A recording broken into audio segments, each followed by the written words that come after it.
Caresse Fosso, bonjour. Bonjour. Merci d'être avec nous sur ce plateau de Diaf TV, rencontre avec l'artiste. Voilà, prenez place.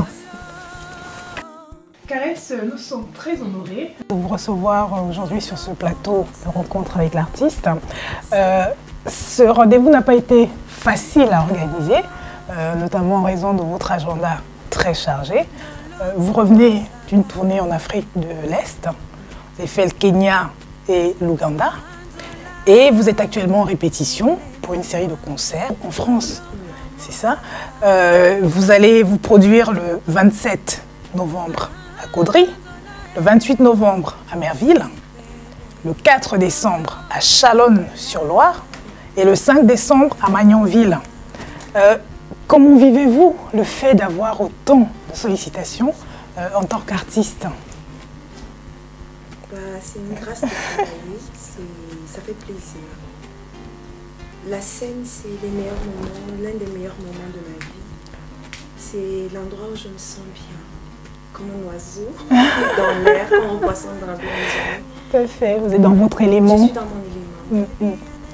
Et c'est très important pour un artiste, après avoir bossé pendant des années, de pouvoir aller sur les scènes, partager ses moments, donner un peu de sourire, pouvoir travailler, parce que jouer, nous on a la grâce de gagner nos vies en jouant. Tout à fait.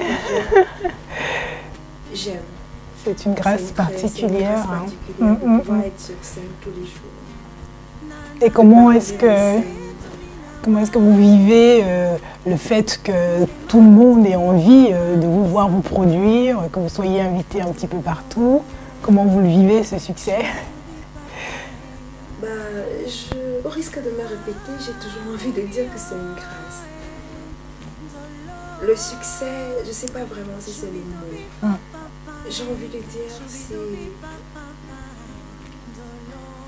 c'est honorable pour moi de savoir qu'il y a des gens quelque part qui sont intéressés par mon art, qu'il y a des gens qui ont envie de découvrir les richesses du Cameroun.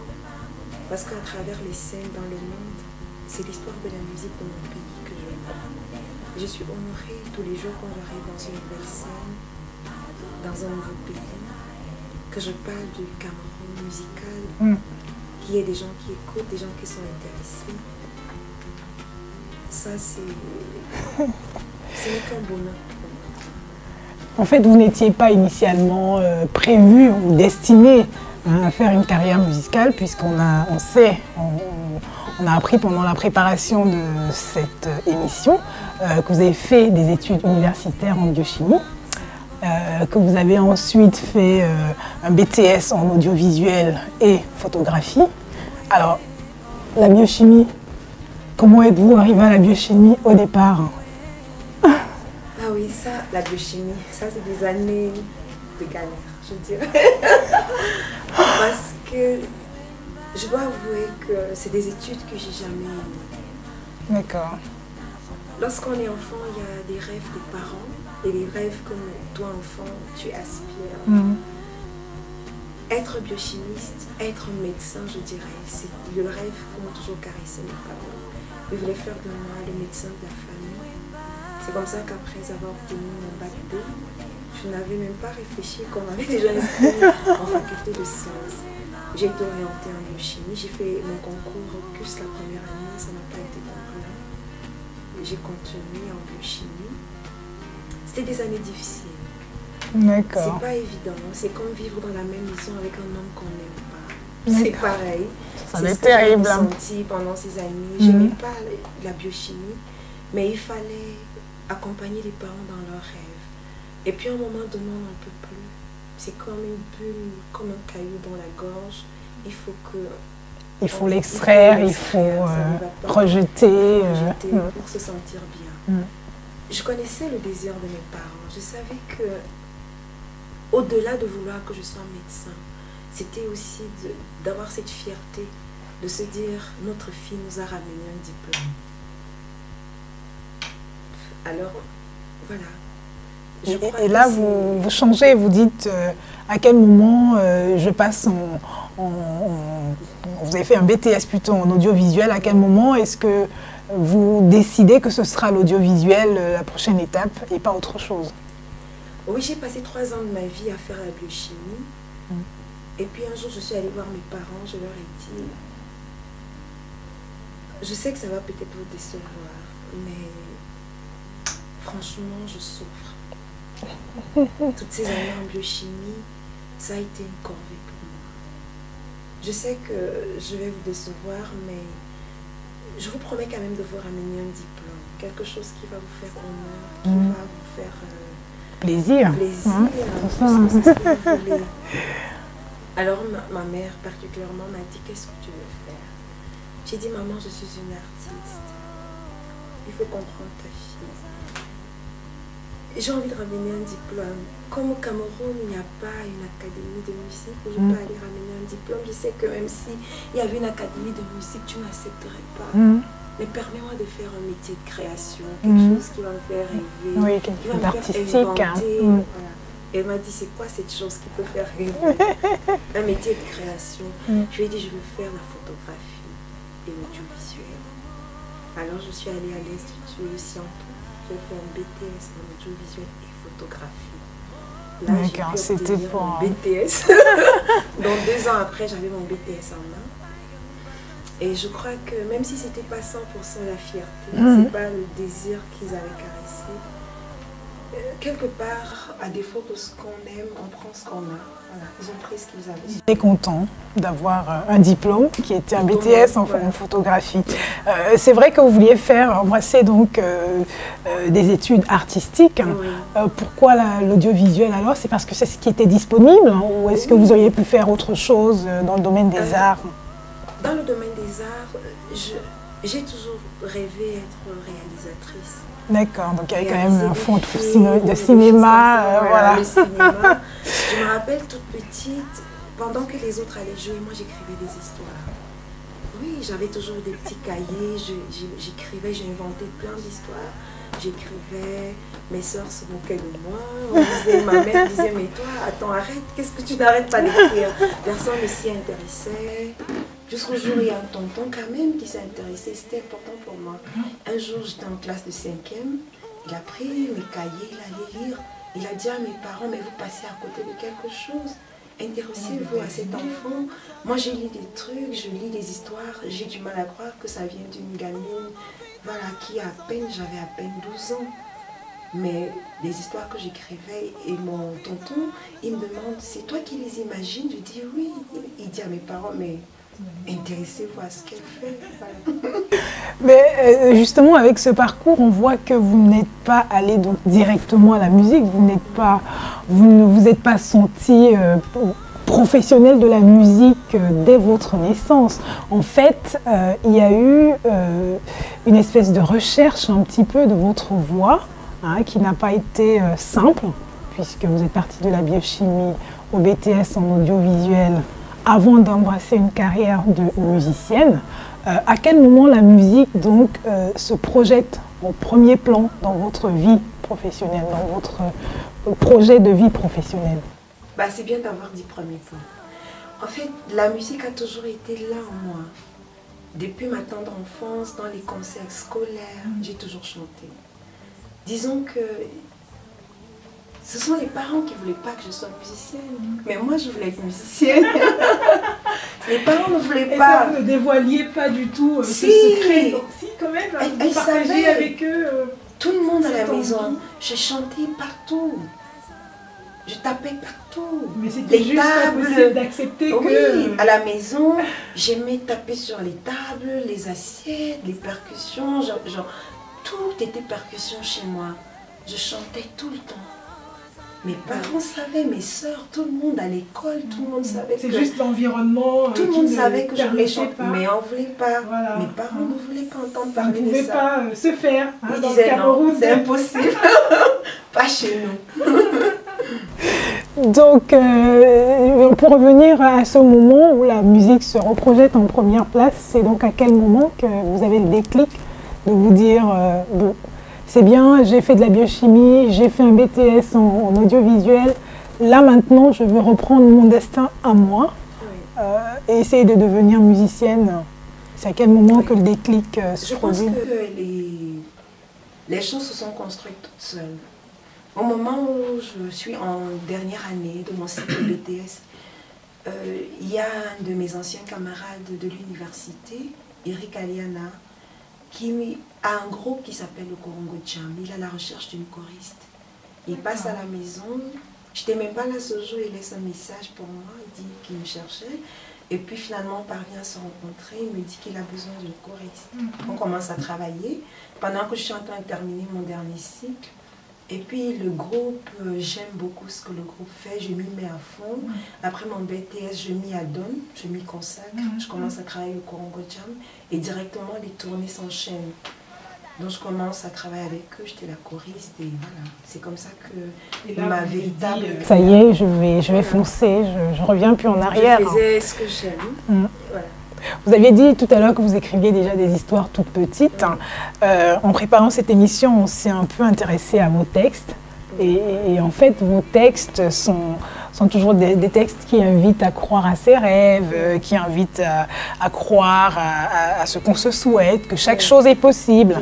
Est-ce que c'est ce que vous faites dans votre vie de tous les jours? Bien sûr. Croire en vos rêves à vous. Moi, je suis une optimiste absolue. Je pense toujours qu'on peut tout transformer autour de soi. Je pense que l'homme a ce pouvoir-là.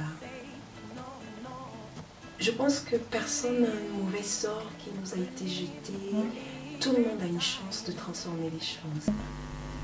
C'est d'ailleurs le message que vous délivrez aux Africains dans une de vos chansons, c'est de dire il n'y a aucun sort qui a été jeté sur l'Afrique. L'Afrique peut faire des choses. Il faut pouvoir prendre position, se lever et faire des choses. Est-ce que vous avez l'impression que les Africains y reçoivent votre message tel que vous le délivrez? Est-ce qu'ils en ont saisi la teneur? Il y en a qui reçoivent le message et qui le mettent en pratique. Il y a un véritable boom, une prise de conscience chez les jeunes aujourd'hui. Je pense que les jeunes doivent comprendre une chose, c'est l'Afrique doit arrêter d'être ce continent assisté parce que nous sommes riches. Je pense que nous avons aujourd'hui tous les atouts, que ce soit sur le plan humain ou alors sur le plan naturel, le plan intellectuel. L'Afrique n'a plus de complexe face à personne. On a beaucoup de ressources. On a beaucoup de ressources. Et l'Afrique doit arrêter de penser qu'ils doivent être spectateurs de leur développement. Ils doivent être eux-mêmes architectes de leur développement. Y participer, se donner les moyens pour y arriver. Donc moi je pense qu'on a une jeunesse valable, une jeunesse qui n'est pas mendiante, une jeunesse qui a tous les atouts qu'il faut. Il faut juste que chacun aille à l'intérieur de lui et qu'il crée sa propre évolution, de se dire je vais transformer les choses. Et il faut croire en ses rêves. Et moi je veux dire une révolution, le retour de la révolution peut ne pas être immédiate. Ça veut dire qu'on peut aussi construire pour l'avenir. On ne doit pas penser à l'instant T. C'est dire si je transforme les choses autour de moi, c'est pour que les générations futures puissent en bénéficier. Donc ça peut prendre du temps, ça peut prendre du temps. Démarche. Dans ce qui est sûr, moi je pense qu'aucune révolution n'est lente. Ça prend du temps. Et ça prend des générations. Aujourd'hui, nous regardons des États dits développés. Ça a pris des années, ça a pris parfois des siècles, c'est du chemin. Alors il ne faut pas que nous, les Africains, on pense que boum, d'un revers de la main, on va transformer les choses. Et il faut qu'on prenne conscience, j'ai envie de me répéter, de se dire, même si nous ne sommes pas les bénéficiaires immédiats de la transformation de notre continent, même si nous ne sommes pas les bénéficiaires immédiats du développement que nous voulons créer, de la révolution que nous voulons faire, disons-nous que nous ne construisons pas pour l'instant. Nous avons une génération future. Pensons à eux. Qu'est-ce que nous voulons leur laisser? Quelle est la pierre que nous avons posée pour transformer notre environnement? C'est ce qui est important. Mais si nous ne pensons qu'à l'instant T, à se dire, ok, si moi je suis un poste, je me prends les postes, je passe ma route. Non, il faut que lorsque tu es un entrepreneur africain, si on te donne une route à construire, tu te dises, j'aimerais que dans 200 ans, que cette route tienne encore. J'aimerais que mon petit-fils, mon arrière-petit-fils conduise son vélo, sa voiture sur cette route-là. Donc nous devons faire des choses sur la durée. pas penser à l'instant. Voilà, donc un joli message de Caresse. Hein. Et justement, dans votre profil d'artiste, Caresse, vous êtes aussi ce que nous pouvons appeler une figure modèle du vivre ensemble au Cameroun. Un Cameroun que nous savons particulièrement miné par le tribalisme. Vous êtes pour nous une figure, pourquoi? Parce que vous êtes né et que vous avez grandi à Vogada, hein, qui est un quartier donc, de Yaoundé, la capitale du Cameroun, alors que vos parents étaient originaires donc, de Banjoun. Donc vous êtes aujourd'hui en fait une fille banjounaise, mais qui est aussi une fille de Vogada, hein, ou une fille Betty tout court. Hein. On va essayer d'en donner la preuve à nos téléspectateurs en écoutant un petit extrait, un morceau. Je vais choisir peut-être Towa Wanema, hein, si vous voulez bien, faire quelques notes pour nous. Plaisir. Voilà, merci, Caresse.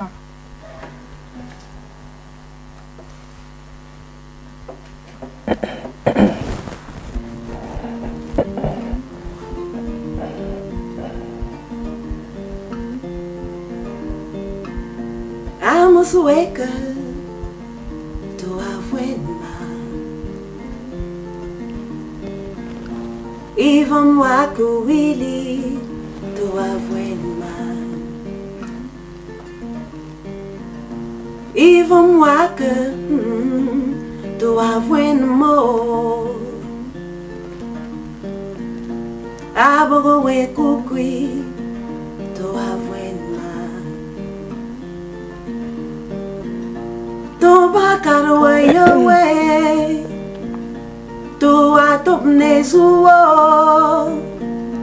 Taba falwan lowe Torna maburni wao Toa vwen mo yeke Toa vwen mo ano Toa vwen mo yegege Toa vwen mo gegege Amani lele Amani lele Amani lele Amani lele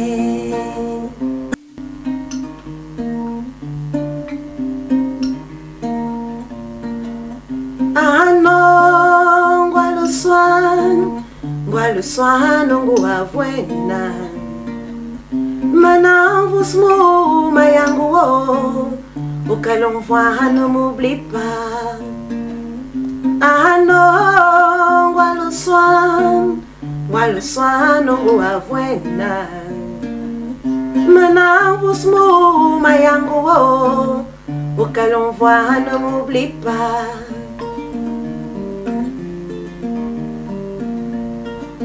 Auquel on voit ne m'oublie pas Matono logo t'en me anamo Auquel on voit ne m'oublie pas Matono logo t'en me yekege Auquel on voit ne m'oublie pas Toi voine maoko Toi voine mao ano Toi voine ma oh anamo Auquel on voit ne m'oublie pas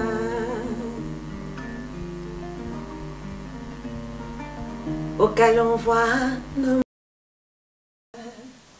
Merci beaucoup Caresse pour cette jolie chanson hein, que vous venez de nous livrer en langue Ewondo. Hein, un Ewondo qui était juste parfait. Comment c'est possible? Fille de Banjoun, fille de Vogada, dites-nous tout.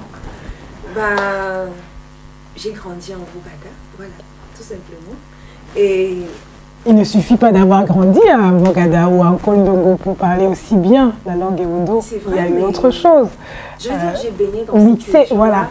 Je sais même pas, j'ai pas appris à parler Ewondo. L'Ewondo, j'ai grandi à l'intérieur. Comme j'ai grandi à l'intérieur du Womala, je me suis retrouvée en train de parler ces deux langues-là. En Vogada, je ne pouvais pas échapper à l'Ewondo. Je n'entendais que les Wondo quand je me réveillais le matin. Je n'entendais que les Wondo dans la cour quand à l'école. À l'école avec mes amis. Donc, c'est normal. Ça m'étonne même quand on me demande comment tu parles Wondo. Et puis je leur dis, mais comment est-ce que je parle Womala? C'est pareil. Mais pour nous, en tout cas, c'est la preuve que vous vous êtes senti chez vous en Bogada. Et aussi que vous avez été bien accueillis par les autochtones, que vous vous êtes senti à l'aise, que vous avez intégré cette culture comme étant quelque chose de naturel chez vous. Pour nous, c'est vraiment la matérialisation du rêve d'un Cameroun sans tribalisme, hein, d'un Cameroun tout beau dans sa diversité. Est-ce qu'aujourd'hui, puisque vous êtes une fille de Bogada, quand vous y retournez, vous êtes toujours aussi bien accueillie que quand vous étiez toute petite, quand vous étiez cette fille qui pouvait comment dire, se balader partout dans les familles autochtones Ça me replonge dans les souvenirs, ça me replonge dans mon enfance.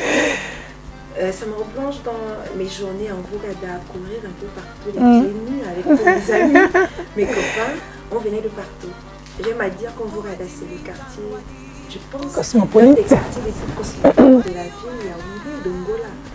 Bogada, c'était le lieu où tous les gens venaient de partout.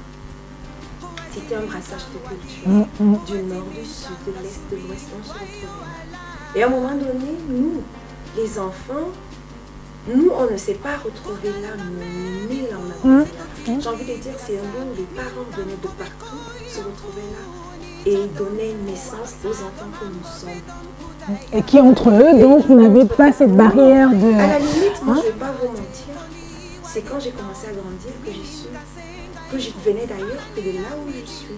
Vos parents, dans la réalité, parce que vous êtes nés sur place. Et puis, il y a toujours quelque chose qui m'intrigue. Je prendrai un cas ici, puisqu'on est ici en France.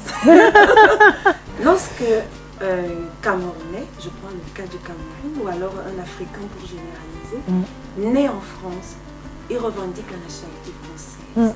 Il dit voilà, c'est le droit du sol. Voilà. Alors nous, on avait ce droit de sol en Bogada, on est né là. On était des gars d'Ongola, des filles d'Ongola, tout simplement. On ne savait pas qu'il y avait un autre village qui nous attendait quelque part. On se sentait être né quelque part et on se sentait être des enfants de cet endroit. Vous avez grandi en baignant dans cet environnement et avec tout ce que ça pouvait vous apporter. On se parlait tous en Ewondo. Que tu sois du nord, du sud, de l'est et de l'ouest, on se parlait en Ewondo.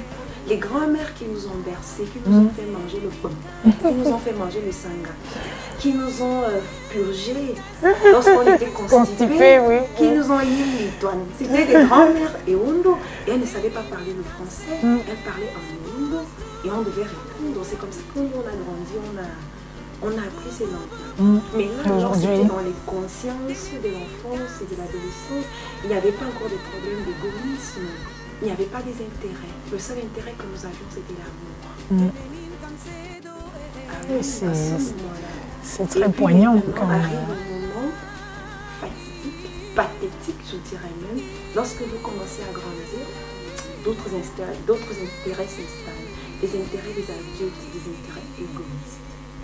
C'est là qu'on commence à te rappeler qu'au fait, vos parents viennent d'ailleurs. Et c'est un choc pour toi. Tu dis pardon. Je ne suis pas en train de dire qu'il faut refouler l'origine de ses parents ou d'où on est venu. Mais que chaque enfant puisse se sentir bien là où il est né et là où il a grandi. Qu'au Cameroun, chaque enfant puisse se sentir chez lui, partout, tout simplement, sur le territoire. Que la tribu ne prenne pas le dessus sur la nation. Je pense que le premier intérêt de l'État camerounais, le premier intérêt de chaque enfant qui se dit être enfant du Cameroun, c'est d'abord la patrie. On est au service de la patrie. Les tribus ne doivent jamais prendre le dessus sur la patrie. Parce que si je construis, c'est d'abord pour l'État du Cameroun, où que je sois. Sinon, on ne serait peut-être directeur d'école que dans sa région. On ne serait fonctionnaire que dans sa région.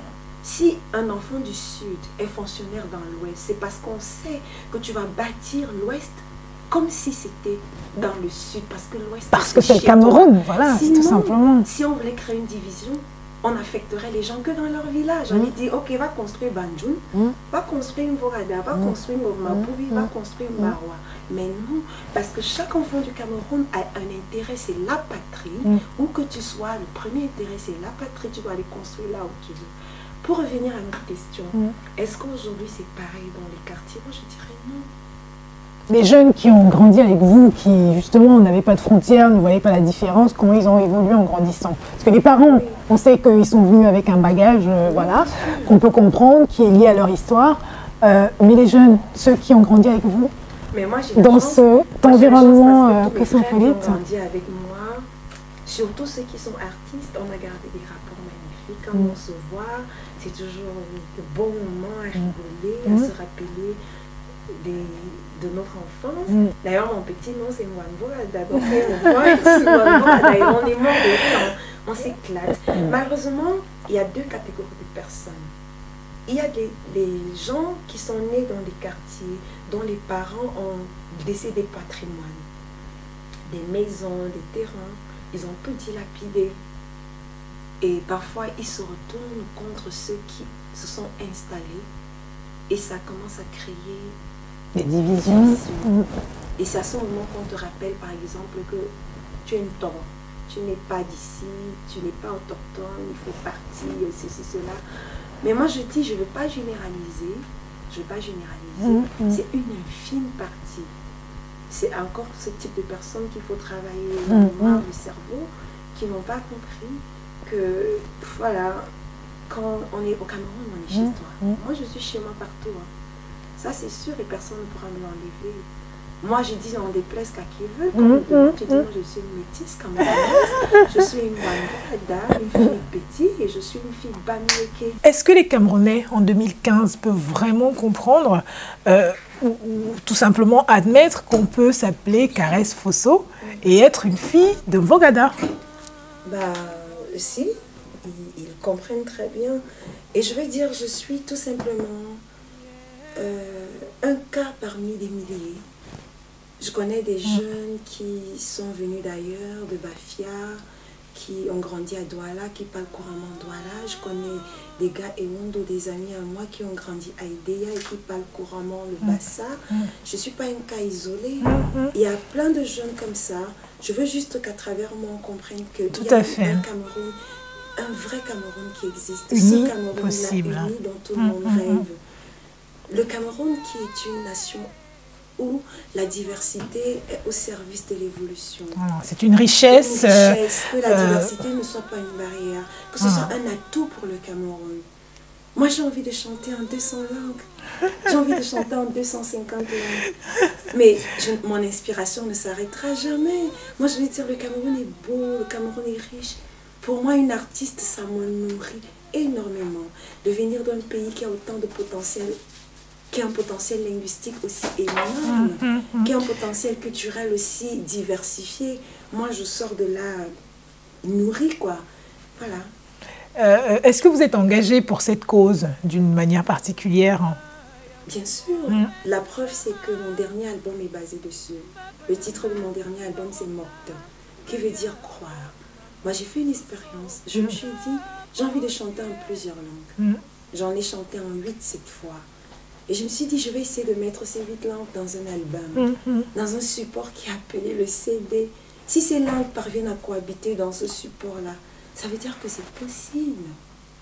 On va revenir sur cet album tout à l'heure, mais avant de passer à cet autre point, je voudrais qu'on reste encore sur cette expérience d'environnement cosmopolite qu'est Mvorada.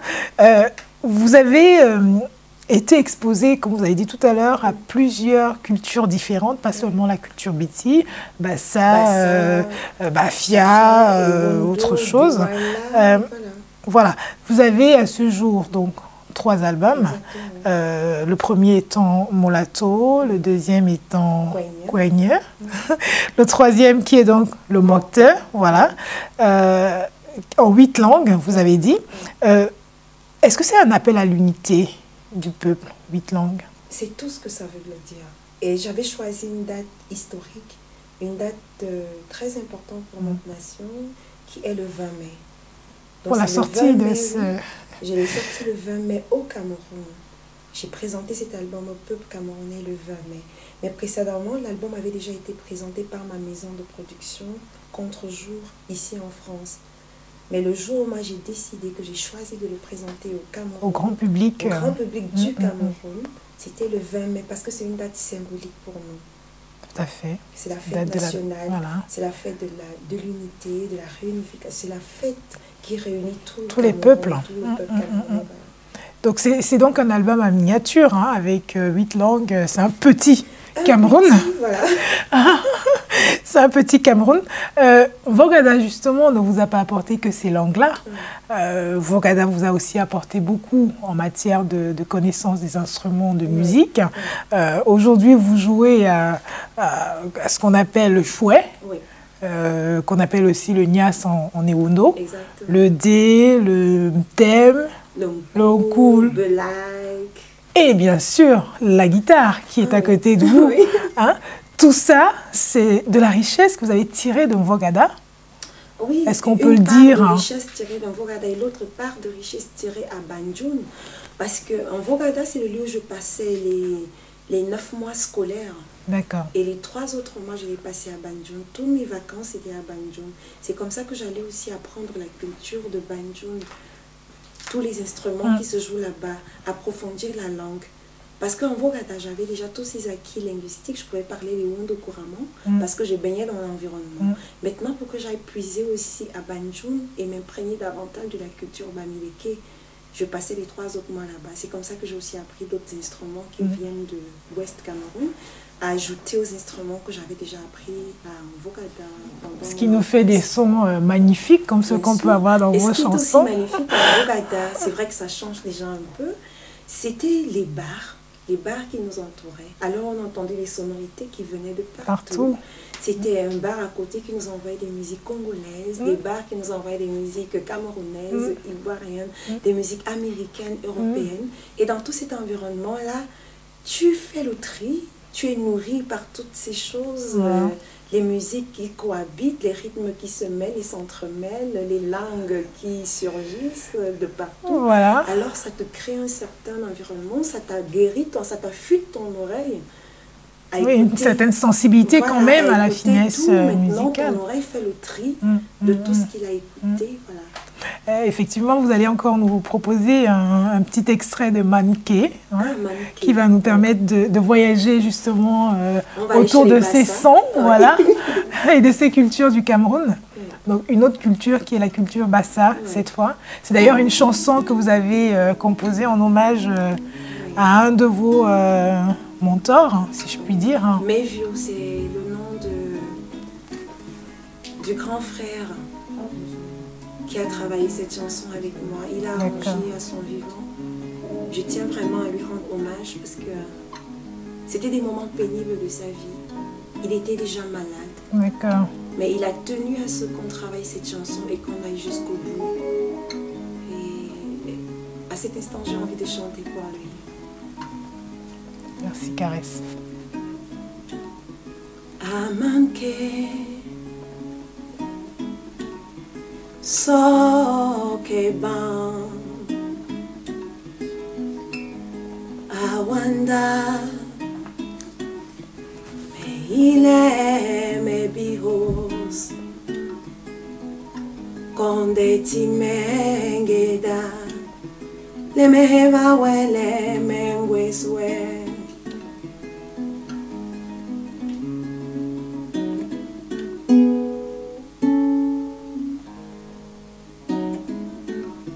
Meile Mebihos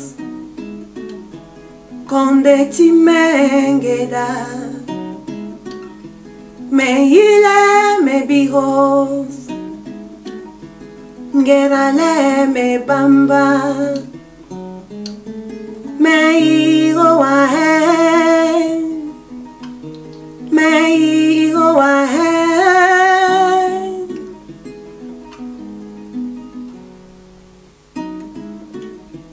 Amanke Sokeban Awanda Meile me bihos Konde ti mengeda Le meheba wele mengweswe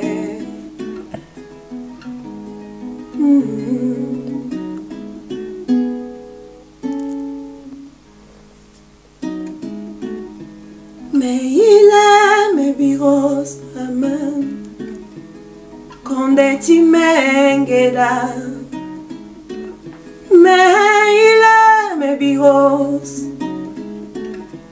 Ngedale me bamba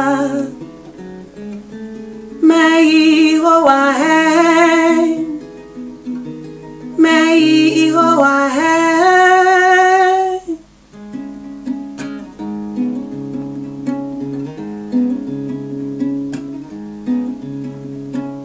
Oh, tem nimbus Magahenga me gwengo yonganda Oh, tem nimbus Me labe yen misi iningiwe Oh, tem nimbus Magahenga me gwengo yonganda Oh, tem nimbus Me la beye misi ningewe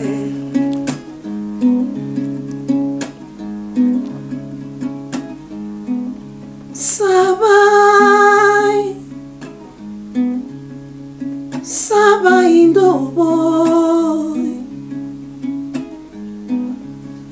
Oh Mani soy mai babo Beke, kope, ke botu waboboy, toshia, mani so, mani boboy, moli, maula boboy, boboy.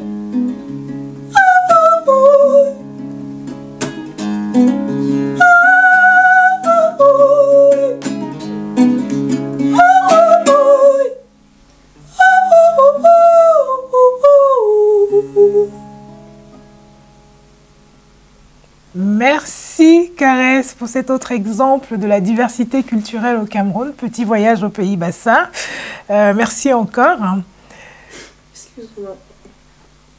Beaucoup d'émotions donc pour cette chanson qui rappelle des moments particuliers et qu'elle venait de dédicacer à un de ses mentors parti trop tôt. Voilà, on laisse Caresse reprendre ses esprits. Caresse, l'année 2009, oui. C'est une année exceptionnelle pour vous. Vous avez démarré, on va dire, votre carrière solo cette année 2009 et vous avez représenté le Cameroun aux Jeux de la francophonie. Vous avez été à la première commémoration de la fin de l'esclavage aux Nations Unies. Vous avez été finaliste du concours RFI. En solo, vous avez participé au festival Sukiyaki au Japon. Vous avez obtenu le visa pour la création donc, de France Culture pour un séjour de 3 mois en France. Tellement de moments forts en 2009. Comment vous les avez vécus? 2009, c'était le déclic. C'est comme ça que je rappelle toujours cette année-là, l'année du déclic où tout s'est fait, quoi. Voilà, je crois que c'est l'année où c'était... Tous les succès sont arrivés, vous étiez en deuxième, enfin vous chantiez dans les chœurs plutôt jusque-là, et là vous êtes passé en lead. Je suis devenue complètement musicienne, quoi. C'est l'année où j'ai pris alors la ferme décision d'embrasser une vraie carrière. Vraiment la musique, mon métier. Et c'est l'année où je me suis dit, j'ai eu raison de persister. J'ai eu raison de croire. J'ai eu raison de m'accrocher. À vos rêves. J'ai eu raison de ne pas laisser tomber. J'ai eu raison de ne pas céder. Et avec tout ça, vous n'avez pas chopé la grosse tête? Parce que d'entrée de jeu, vous aviez toutes les... Est-ce que ça C'est pour ça que je pose la question. Non, moi, ma tête elle est toujours en place. Toujours au bon endroit. Je ne peux pas choper la grosse tête parce que tout ce qui m'arrive, ça dépend de Dieu. C'est lui qui est le roi, c'est lui qui est le maître, c'est lui qui donne. Il élève qui il veut, il choisit. Si j'ai eu toutes ces distinctions en 2009, c'est pas parce que je suis la meilleure, mais c'est parce que le Seigneur fait ses choix. Il décide d'élever qui il veut. C'est parce que lui, il a décidé que c'est ma fille, c'est photos, c'est elle. C'est à elle que je vais donner tous ses honneurs. C'est elle que je vais élever. Je vais faire briller son étoile. Je vais faire briller. Alors si moi je prends la grosse tête, et Dieu alors, qui a tout, qui a la gloire, lui il va prendre quoi? Moi je suis un instrument, comme mon Seigneur pilote. Un matin il me dit, et toi, tu vas aller jouer au Vietnam. Allez, moi je prends ma guitare, je fonce. Et j'y vais. Le soir il me dit, ma fille, tu vas jouer en Vorada, tu vas jouer à Poto au Congo, tu vas jouer à Essos, tu vas aller jouer à Paris, tu vas jouer à Washington, à Hong Kong, tu vas jouer à Bamako. Ben moi je vais pas avoir une quelconque prétention. Mais parce que Dieu est un Dieu de justice, qui ne donne pas le pain aux paresseux. Il ne faut pas rester assis et dire que oui, parce que c'est Dieu qui fait ses choix. Moi, je vais dormir. Quand il va faire mon choix, je vais me lever. Ah ben non, il faut que tu bosses dur. Et le Seigneur, il a sa liste, il a son temps. Il dit, ok, toi ma fille, là, tu vas aller à Hawaï. Quand tu as des marches à pied que tu as allé à faire, que tu vois de la lumière. Que je m'occupe de ton dossier. Alors, il prend ton dossier, mais à table, il dit, alors, qu'est-ce que je peux faire d'elle? Elle dit qu'elle aime chanter. Bah, regardons son dossier et dans l'art à faire le chemin. Alors, c'est à lui que revient la gloire. Moi, ma tête, elle restera toujours aussi petite qu'elle est aujourd'hui. Parce que c'est lui qui est grand, il est là. C'est une très très belle leçon d'humilité. Cette année 2009, quand vous avez représenté le Cameroun au concours de la francophonie au Liban, vous avez gagné une médaille d'argent avec une chanson très particulière. Nous serions vraiment ravis de l'écouter, si vous pouviez nous offrir ce petit moment. Cette chanson s'intitulait « Parler française ». C'est ça? Alors, parler française. Caresse Fosso. J'espère que vous êtes prêts et qu'on va parler française. Une fois non, deux fois non, non, trois fois non, non, non, quatre fois non, non, non, non. Moi je connais parler français. Français, je connais parler française, française, je connais parler français, français, je connais parler française, française, je vais partir village, j'ai caché mon chéri Coco, il va donner pour moi bisous comme celle-là. Que je vais partir village, j'ai caché mon chéri Coco, il va donner pour moi bisous comme celle-là.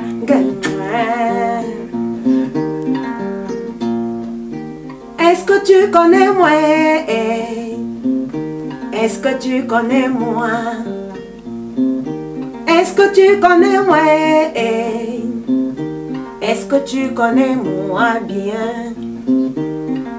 C'est chéri Coco pour moi, il est parti là-bas.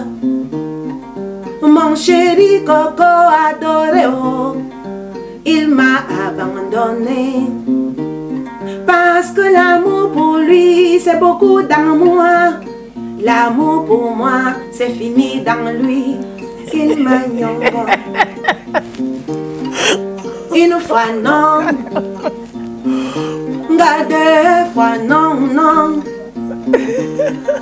Trois fois non, non, non. Quatre fois non, non, non, non. Moi je connais pas parler français. Je connais pas parler française, française. Je connais pas parler français, français. Je connais pas parler française, française. Je vais partir village, j'ai caché mon chéri Coco. Il va donner pour moi bisous comme celle-là.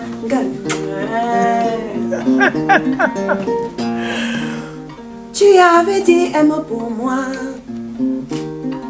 j'ai aimé pour toi.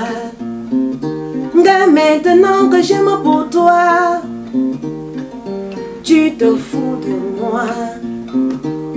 maintenant que j'aime pour toi.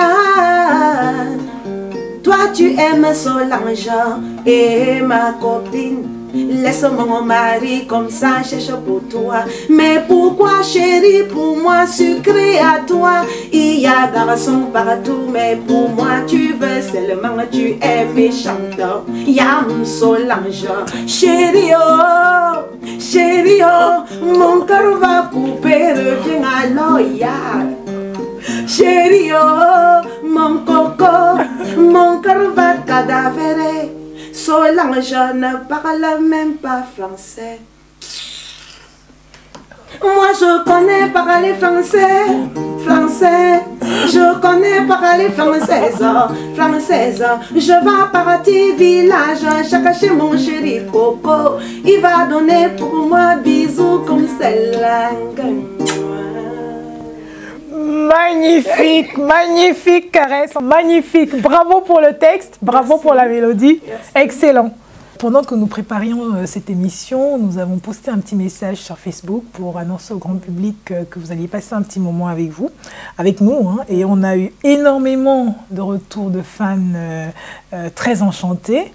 On a même aussi pu avoir d'autres artistes qui ont dit de très belles choses sur vous. Vous bénéficiez vraiment d'une très belle notoriété. Est-ce que vous étiez consciente de ce que les gens vous aimaient autant? Ben moi, je leur envoie aussi l'amour comme ça. Où que vous soyez, tout l'amour, le bonheur, la joie, c'est tout ce que j'adore. Je leur envoie tout l'amour. Ben, je pense que ça suffit pour vos fans, ça remplit les cœurs. Et d'ailleurs, on parlait des artistes confirmés qui ont dit des choses positives sur vous. On va passer un petit extrait d'un message de Coco Ateba, qui est une très grande artiste camerounaise, ben moi, qui s'est exprimée sur vous. Allô, bonsoir à tous, bonsoir Caresse. Je suis très fière de toi, je suis très contente de te savoir là. Je suis désolée de ne pas avoir pu venir te soutenir, t'assister, je sais pas, t'honorer à cette émission. Parce que bon, c'est la famille. Mais je suis très contente de toi, je suis contente de ton parcours surtout. Parce que voilà, tu n'as pas débarqué comme ça de nulle part. Tu as fait tes classes comme il fallait. Tu as eu de bons profs aussi. Et puis, j'aime bien ça, l'idée que chez nous, voilà, il y a des gens qui faisaient des choses avant et d'autres qui viennent ensuite et qui continuent sur la même lancée. Et puis, bah, voilà, que tu t'es pas levé un matin et que tu allais en studio parce que ta copine ou ta voisine chantait, puis tu as eu envie de faire pareil. Voilà, tu es une musicienne, tu es une artiste. J'aime beaucoup cette idée, j'aime beaucoup ça, je respecte, j'ai beaucoup de respect pour ça. Parce qu'effectivement, dans le monde d'aujourd'hui, les femmes doivent trouver leur place. Ça a toujours été ça, mais c'est de plus en plus difficile.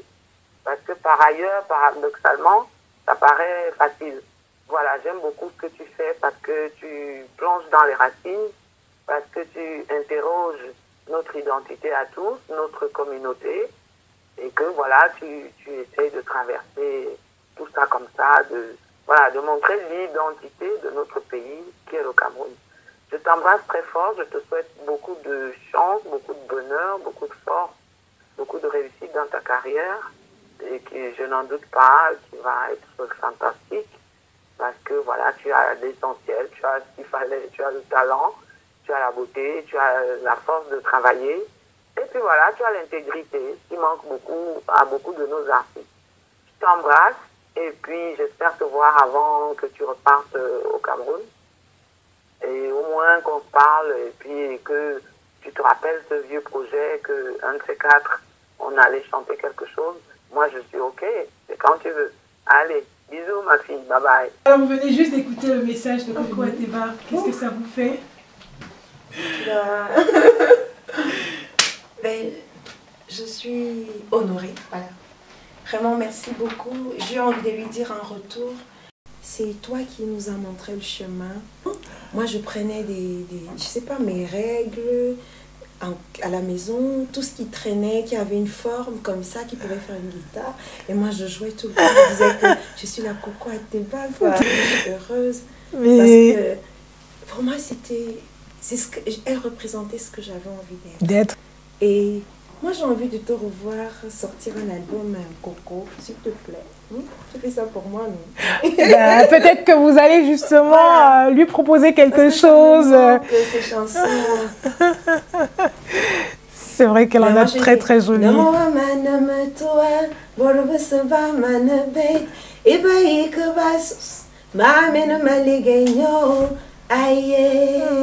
Voilà.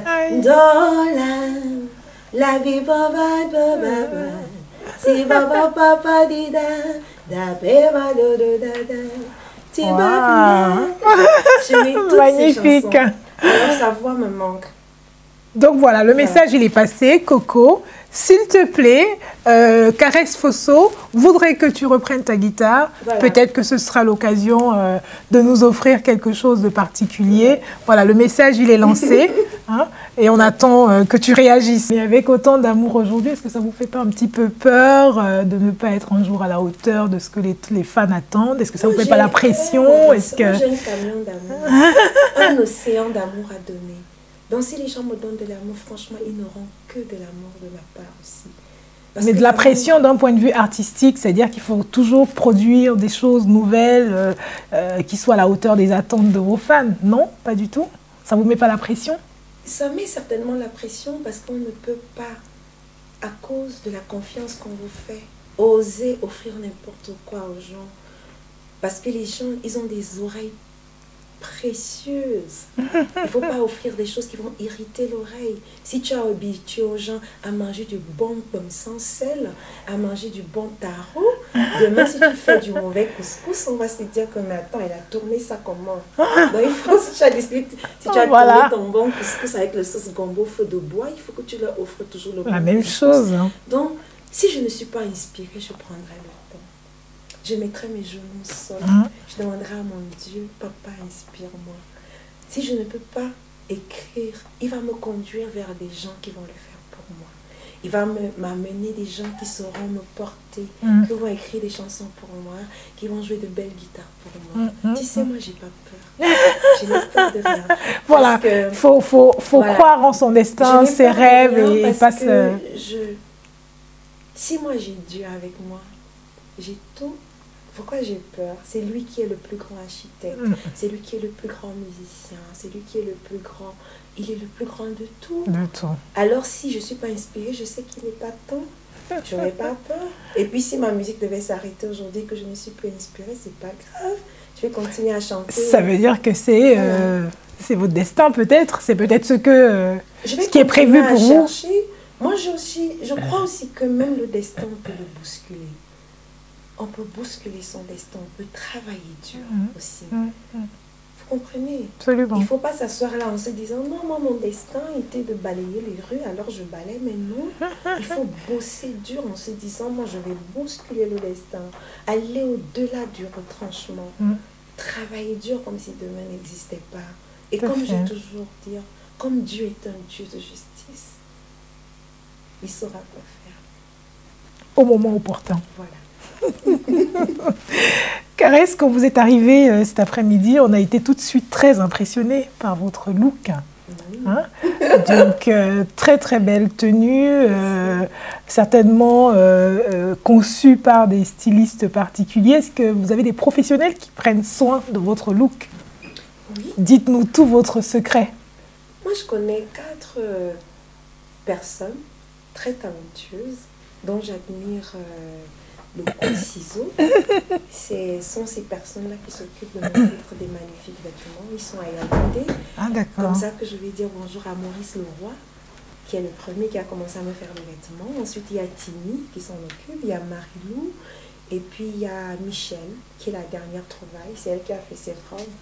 Ce sont magnifique, un grand coup de chapeau. Voilà, ce sont des personnes qui aiment ma musique, qui aiment ma personne, qui me proposent des modèles. Parfois, moi aussi, j'ai des inspirations de modèles. Je vais vers elles, on travaille. Et pour moi, c'est aussi une façon de mettre en valeur... Tout à fait. J'allais en venir, leur production artistique aussi. Mettre en valeur le talent de nos créateurs hein, stylistes, modélistes. C'est aussi nous qui avons la possibilité... d'être vus par le grand public. Voilà une vitrine que j'ai, ça me donne la possibilité de dire, voilà, au Cameroun, il y a des gens qui peuvent faire des vêtements. Il y a de super créateurs chez nous. C'est magnifique. Voilà. En tout cas, vous êtes bien encadré sur ce plan-là. Et sur le plan artistique, vous avez une maison de production. On n'en a pas parlé jusqu'ici. Vous êtes entouré par qui? Dites-nous. Pour ce qui est du plan de la production, voilà aussi une autre grâce. Depuis que j'ai commencé à faire ma carrière solo, j'ai toujours été bien entourée. Tout a commencé par un directeur artistique qui m'a fait travailler tout mon projet solo quand je suis venue en France pour Visa pour la création. François Coquelard. On a travaillé, il m'a donné beaucoup d'atouts pour la scène et tout le reste. On a travaillé les postures scéniques, les couleurs, les musiques. Et ensuite, je suis tombée sur une très belle maison de production qui m'accompagne jusqu'aujourd'hui contre-jour. Un super staff managérial, il y a Michel, il y a Geneviève. Et en France aussi, nous avons une représentation, Laurent Boireau, qui travaille aussi de ce côté. C'est une très belle équipe qui, tous les jours, travaille pour que ma carrière puisse avancer, pour que je puisse grandir. Vous avez un petit message particulier pour eux? J'ai envie de leur dire que je souhaite vraiment que cet échange continue et qu'ils continuent à avoir la force de travailler parce que ce n'est pas facile. Nous sommes dans un métier difficile où le disque est presque mort aujourd'hui. C'est pas évident. Au Cameroun, encore avec la piraterie. À peine vous sortez un disque aujourd'hui que le lendemain, ça se vend sur les rues de Yaoundé, au vu au-dessus de tous. D'ailleurs, comment vous vous protégez contre cette piraterie? La protection, c'est quoi? Au Cameroun, je veux dire. Hein, je veux dire, moi, j'ai aucune force de me protéger sur quoi que ce soit. Moi, je ne sais pas. Ils vendent. Moi, je pense que le Cameroun est un pays où il y a des autorités. Chacun joue son rôle. Moi, je suis une artiste, je produis des disques. On devrait me protéger en sécurisant aussi mes albums. Mais maintenant, il y a des gens qui vendent ça dans la rue. Il y a des points de vente précis. Les gens n'y vont pas. Les pirates ont pris les rues. Moi, j'ai rien à faire. Moi, tout ce que je sais faire, c'est jouer de la musique. Le reste...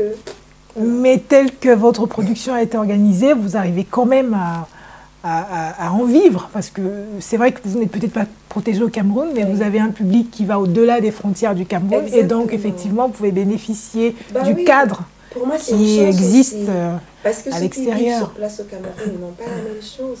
Moi, j'ai la chance que ma maison de production contre-jour, ils me font beaucoup tourner.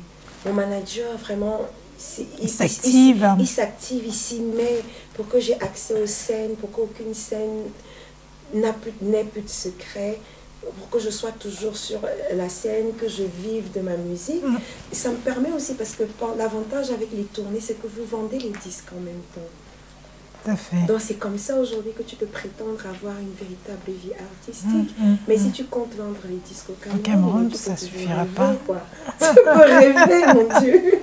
Ça n'arrivera pas. Donc voilà, c'est comme ça. Donc, pour le message que j'ai envie de dire à ma maison de production, à tout mon staff managérial, c'est moi jusqu'aujourd'hui, je suis heureuse de travailler avec eux parce que tout se passe très bien. Ça fait 5 ans que nous bossons ensemble. Bientôt, nous allons, en janvier 2016, nous allons amorcer notre 6e année. Tout s'est toujours bien passé. Et mon souhait, c'est que cet échange, ce partenariat, que le travail continue, malgré toutes les difficultés qu'on peut avoir dans ce métier. Nous sommes là, on s'accroche, on se tient les mains, on se tient les pouces, on avance, voilà. Oui, ben c'est ce qu'on souhaite à votre équipe. Caresse, on arrive au bout de cette interview. Il y a 4 concerts qui sont à venir pour vous, donc dès la semaine prochaine, je pense. Ça commence le 27 novembre. Est-ce que vous voulez nous en parler un petit peu, et surtout à vos fans et aux personnes qui nous suivent en ce moment? Ok, j'ai envie de dire, dans quelques jours, il y a 4 concerts en France. Qu'est-ce que je peux attendre? C'est que les gens viennent. Nombreux. Que les gens viennent nombreux. Parce que vous allez leur offrir une belle... Je vais leur offrir l'album Morte, surtout en priorité le dernier, qui est l'album d'unité nationale. S'ils veulent venir entendre comment je chante en 8 langues du Cameroun, qu'ils viennent, qu'ils soient curieux, qu'ils viennent voir. Et sur cet album, je chante en duo avec un guitariste belge, Fabien Decrise, à qui je fais un coucou aussi. On va se retrouver bientôt sur scène encore pour partager des moments de bonheur. Ça me ferait plaisir de voir mes frères venir.